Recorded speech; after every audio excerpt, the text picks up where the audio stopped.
Hello. Today's video, I'm going to talk about how much weight does emotions hold, or do emotions hold?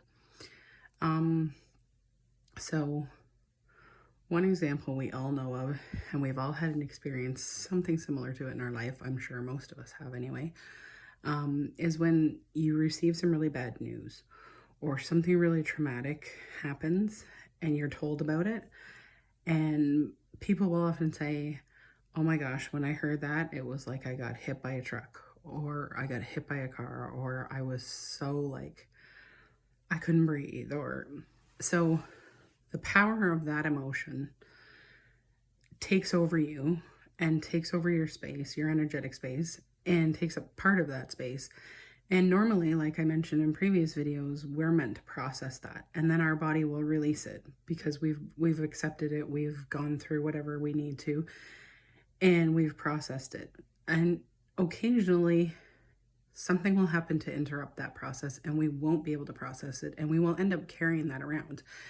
And if you think of the weight of that emotion, like the impact that it had in the beginning, to continue carrying it around, you can compare that to having some heavy thing that you have to carry around and haul around all the time, and how much that affects your body.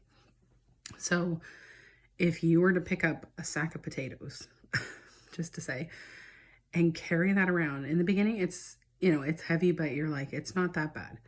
But if you were to carry it all the time, like constantly for the whole day, a week, a month, all day, every day, it would get really, really heavy. And then it would just weigh on you more and more, because you've got to always have it with you. You've got to always carry it with you. You've got to manage to juggle everything else you're taking with you, and that. And then all of a sudden, if one day you were able to put that down and not have to carry it with you anymore, imagine the difference of not having to carry around a 10-pound sack of potatoes, some great big heavy thing that you've had to juggle other things around, that has been something you've had to burden yourself with and carry everywhere you've been. How much lighter you would feel. So when you talk about the weight of the emotions, how much of a relief that would be. And that's what it's like for your system and for your body when you release a trapped emotion, especially a powerful one, something that has been very overwhelming, or that was very shocking to your system at the start. So weight of emotions, how much weight do they carry? That is sort of an anecdotal way of explaining how much emotions can weigh us down.